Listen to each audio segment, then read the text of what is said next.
Hi guys, my name is Marikuma.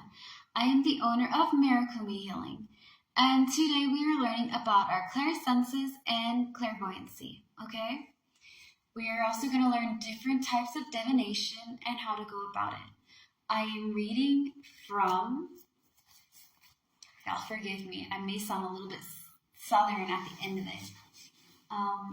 The Complete Grimoire, right?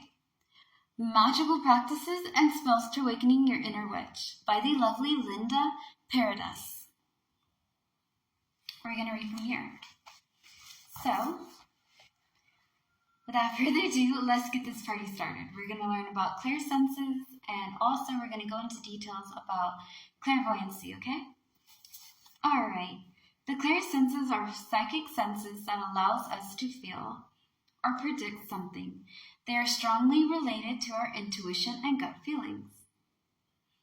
And people usually feel deeper connection with just one. But you can also have more than one dominant clairsense, okay? Now clairvoyancy, what is that?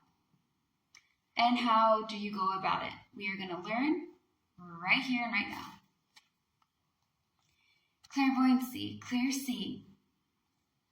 This is the most well-known clairsense. It is the ability to see images through the mind's eye. I want to say if it's the mind's eye, it's more like the third eye, which is like, I believe like right here. So yeah, alright.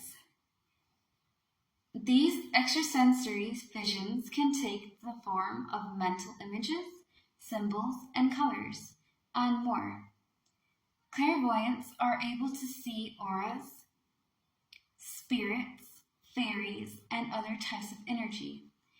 They also feel drawn to divination techniques that rely on seeing shapes like scrying.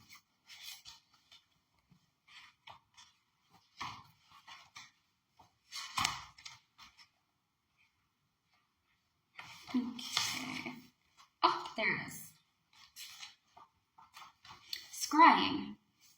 Scrying is the practice of gazing into something, usually a reflective surface, to perceive images, words, and sensations.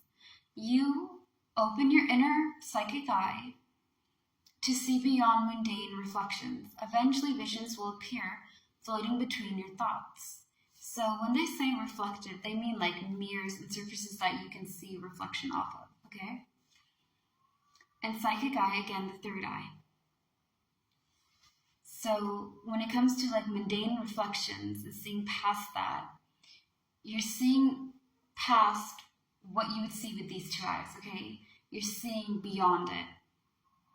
So you're not seeing it in this physical realm. You may be seeing it more in a spiritual realm. And that takes a lot of time and practice, okay? Practice is important to learn how to distinguish one's vision from another's. So you need to learn how you would read and interpret whatever that you're looking at or scrying for, okay? And that takes a while to get used to because you're learning how you interpret things, how you take in the information, and how you go about it, you know? All right, some people are born with natural abilities to do this. So some people are born with it and it comes to them a little bit more easier than others. But it is a skill that can take a lot of time and practice. The interpretation of those visions is up to you, and that also takes practice. Think of scrying as looking for shapes in the clouds. It takes a special vision to see them, and different people see different things. So it is like that. Okay, I know that I'm breaking off and I'm kind of explaining a little bit more than probably you guys need, but I just want you guys to understand that just because somebody has it a little bit easier to interpret does not mean that you can't do it. It just means that you need to take time and really work on it, okay? Just like for some of us who are visually impaired, we need to work on our hearing and our senses a little bit more because it strengthens, like it helps us compensate with us not being able to see well, right? So people like me. Anyways, that being said, Practice makes perfect. You do not get it always on one go, and that is fine. Different people do different types of divination, and this just happens to be one of them, okay? Now, the surface that you choose is something very personal. So you can, I would say, get something that you connect with, okay? I connect really well with playing cards. You know, I've worked and practiced with them, and I feel like I can understand now, after going through it so many times, how to interpret it, and I just feel like these are my tools that I can use, okay? They're my comfortable tools. But I'm open to trying new types of divination, okay? Which we'll get into, I guess, much later on. But if you're going to do scrying, or if you're working or practicing that, right, you're not there at that level that you want to be in, it takes time, and also something that you need to connect with. You need to have a bond with your tools.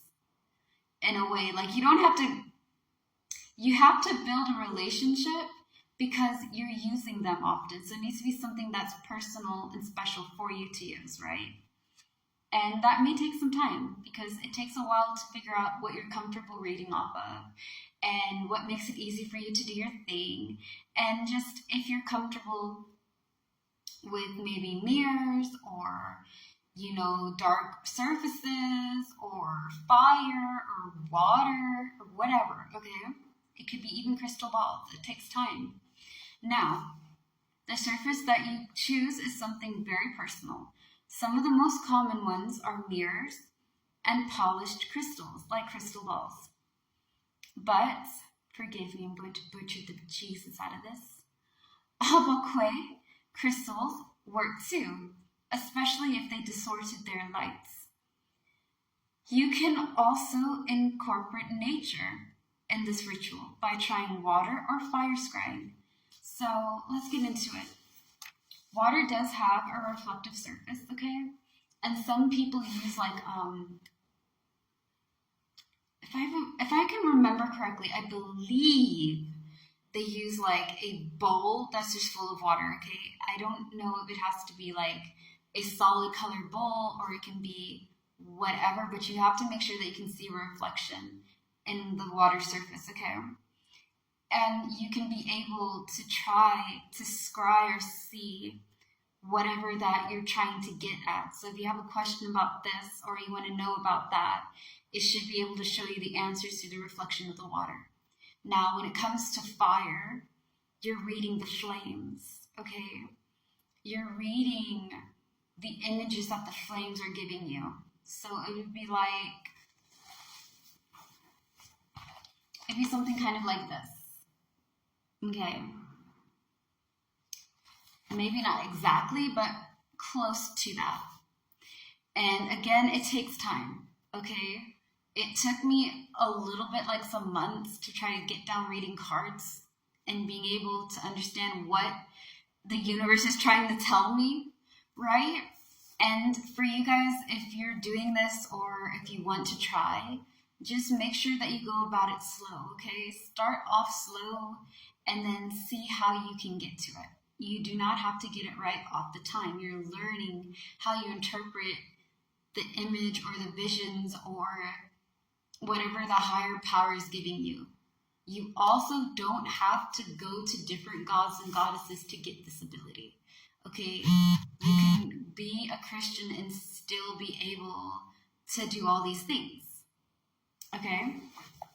There are Christian practitioners, okay? There's also different types of people believing in different types of gods and goddesses, and that's fine too, okay? I'm not saying that one god is superior than the other god. I'm just saying that you don't have to feel conflicted if you believe in a certain religion and you think it's going to go against you. You can still do this and not be sent down, okay? I don't think God Almighty is going to smite everybody because they want to learn divination and they want to strengthen their their clairsenses, okay?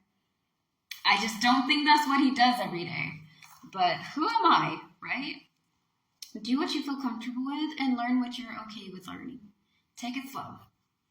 All right, next up is going to be about just if you guys have these traits, okay? Peace.